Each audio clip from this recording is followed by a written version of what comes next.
चलिए स्टूडेंट, मैं आज आपको जो है एप्लीकेशन ऑफ इंटीग्रेशन का जो है कुछ क्वेश्चन कराऊंगा, जिससे एप्लीकेशन ऑफ इंटीग्रेशन आपको कर्व वाला क्वेश्चन बनाने आ जाना चाहिए। ठीक है, चलिए तो क्वेश्चन स्टार्ट करते हैं। एनसीईआरटी क्वेश्चन जो है एनसीईआरटी 8.1 का क्वेश्चन नंबर 8 के बारे में। क्वेश्चन नंबर 8 के बारे में क्वेश्चन नंबर 8 बोला जा रहा है, यदि वक्र जो है x बराबर वाई स्क्वायर है, x बराबर क्या है, x बराबर है वाई स्क्वायर, वक्र दिया हुआ है x बराबर वाई स्क्वायर, और क्या बोला है, एक और बोला गया है रेखा x बराबर 4, x बराबर 4, x बराबर वाई स्क्वायर और x बराबर 4 से घिरा हुआ क्षेत्र का क्षेत्रफल जो है निकालना है, घिरा हुआ क्षेत्र रेखा, और x बराबर a जो है, x बराबर a द्वारा दो बराबर भाग में विभाजित किया जाता है। x बराबर a क्या करता है, दो बराबर भाग में विभाजित करता है, दो बराबर भाग में विभाजित करता है, तो a का मान ज्ञात करना है। यानी कोई जो है वक्र है एवं रेखा x बराबर 4 से घिरा हुआ क्षेत्र जो है x बराबर 4 से घिरा हुआ क्षेत्रफल जो है रेखा x बराबर a जो है, x बराबर a द्वारा दो बराबर भाग में विभाजित होता है, x बराबर a द्वारा दो बराबर भाग में विभाजित होता है। चलिए, तो यहाँ पर जो है यही बात समझना है कि सबसे पहले जो है ग्राफ बनाने आना चाहिए। तो ग्राफ में जो है x बराबर वाई स्क्वायर का ग्राफ सबसे पहले आना चाहिए। तो आपको तुरंत समझ में आना चाहिए कि x बराबर वाई स्क्वायर एक प्रकार का पाराबोला का इक्वेशन है। क्या है, पाराबोला। और पाराबोला ये x एक्सिस पर है, x एक्सिस के पॉजिटिव डायरेक्शन में। तो x एक्सिस के पॉजिटिव डायरेक्शन में एक पाराबोला बना लीजिए, तो इसका ये पाराबोला हो गया। ठीक है, पाराबोला हो गया। अब बोला गया है कि x बराबर 4 जो है, यानी x बराबर 4 आपको कहीं इस टाइप का, ये x बराबर 4 है, यानी ये जो पॉइंट मिला है वो 40। यहाँ पर एक और बात बोला गया कि x बराबर a जो है ये दोनों को बराबर भागों में बांटता है। कितना भाग में, बराबर भाग में। यानी यहाँ पे कहाँ x बराबर a है जो इसको क्षेत्रफल को दो बराबर भागों में बांटता है।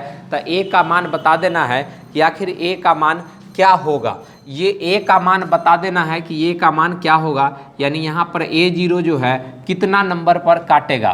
तो 0 0 है, ये 0 0 0 0 से शुरू हुआ 4 0 तक जो है चला है, और बीच में a0 x बराबर a एक लाइन है जो इसको दो बराबर क्षेत्रफल में बांटता है। यानी जितना इसका क्षेत्रफल होगा उतना ही इसका क्षेत्रफल होगा। यही बात जो है बोला है। सबसे पहले अब जो है यहाँ पर नामाकरण कर लेते हैं। ये O है, यहाँ पर मान लेते हैं A है, ये B है, ये C है, और ये D है, E है, और यहाँ पे मान लेते हैं F है।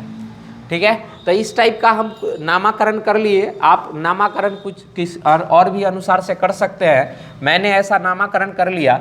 अब जो है इसका जो है सॉल्यूशन करते हैं। देखिए, सबसे पहले यहाँ पर जो घिरा हुआ क्षेत्र है ये पूरा का पूरा क्षेत्र है, ये पूरा क्षेत्र है, मतलब दोनों लाइन जो है ये पूरा क्षेत्रफल निकालेंगे।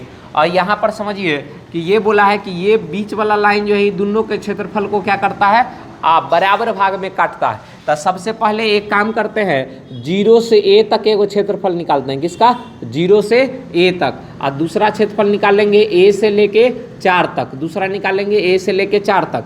0 से a तक और a से लेके 4 तक क्षेत्रफल क्या हो जाएगा, बराबर हो जाएगा। जैसे ही 0 से लेके a तक और 1 से लेके 4 तक क्षेत्रफल बराबर करेंगे, फिर उसका सॉल्यूशन करेंगे, बाद में a का वैल्यू आ जाएगा। तो यही काम करते हैं। सबसे पहले अकॉर्डिंग टू क्वेश्चन बोला गया है कि area of O F A O, यानी ये वाला क्षेत्र ए एफ ए ओ, इसका क्षेत्रफल यानी ये वाला भाग जो है इसका क्षेत्रफल बराबर है एरिया किसका, एरिया जो है ये एफ सी बी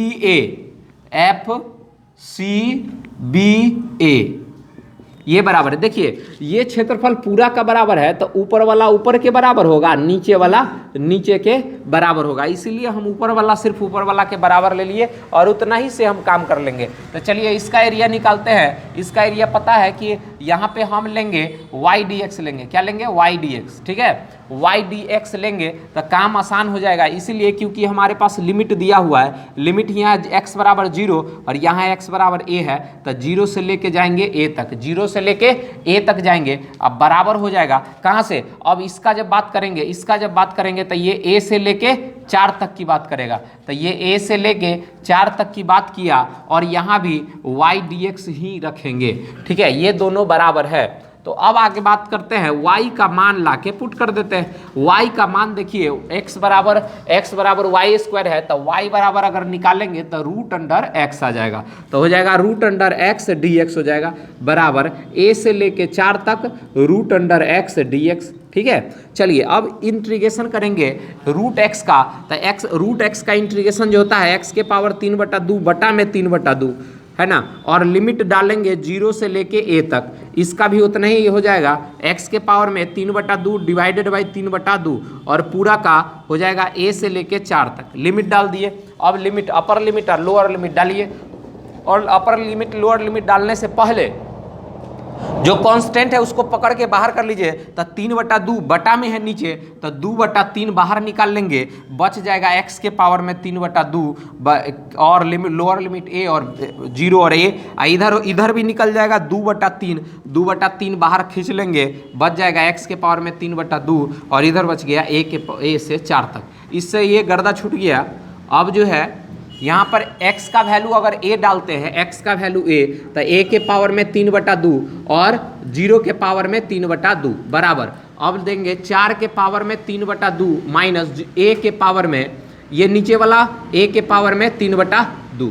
अब देखिए a के पावर में 3/2 दोस्त होगा और दोनों एक साथ आ जाएगा, ये बोलेगा हम इसने है a वाला, ये आराम से इधर आ जाएगा, तो हो जाएगा 2a के पावर में 3/2 हो जाएगा, ई और ये मिलकर दुगना हो गया बराबर 4 के पावर में 3/2 है, 4 के पावर में क्या है 3/2, जब 4 के पावर में 3/2 है तो 2 के पावर में 2 लिखते हैं 4 को, और उसके पावर में है 3/2, और जानते हैं पावर के पावर में जब रहता है तो दोनों के बीच में गहरा दोस्ती होता है, यानी दोनों के बीच में गुना हो जाता है। ठीक है, x से x क्या हो जाता है, कट गया। अब देखिए अब बचेगा क्या, बचेगा 2a के पावर 3/2 बराबर 2 के पावर 3, 2 के पावर कितना हो गया 3। अब देखिए इस सब टाइप का जो है सॉल्यूशन आपको जो है आ जाना चाहिए। अब यहाँ पर देखिए, यहाँ पर जो है a के पावर में 2a के पावर में 2a के पावर में 2a के पावर में 3/2 बराबर है 2 के पावर में 3, है ना। 2 के पावर में 3 का मान जानते हैं, दुक्का का पहाड़ा 3 बार पढ़िएगा तो 2 2 दूनी 4 और 4 दूना 8 हो जाता है, और 2 से ये काटेंगे तो 4 ही छोड़ेगा, तो a के पावर में 3/2 बराबर 4। तो अब a का मान निकालना है, तो a बराबर 4 के पावर में कितना हो जाएगा, ये पावर चेंज हो जाएगा और 2/3 हो जाएगा, a बराबर a के पावर में 2/3 हो जाएगा। अब जब ये काम करेंगे तो 4 को फिर बोलते हैं 2 के पावर में 2 और इसके पावर में 2/3, जब ऐसा करेंगे तो 2 के पावर में 4/3 हो जाएगा। ये आपके पास आंसर हो जाएगा। कभी कभी यहाँ पर भी आंसर छोड़ दीजिएगा तो कोई कुछ बोलने वाला नहीं, कोई कुछ नहीं बोलेगा, ये भी आंसर हो सकता है 4 के पावर में 2/3 बोलिए, या a बराबर 2 के पावर में 4/3 बोलिए, तो दोनों आंसर हो सकता है। आप ऑप्शन के अनुसार चल सकते हैं। तो ये है क्वेश्चन नंबर 8 का सॉल्यूशन। अब जो है फिर अगला क्वेश्चन लेते हैं, आशा करते हैं आपको समझ में आ गया होगा। ठीक है, चलिए अब नेक्स्ट क्वेश्चन लेंगे।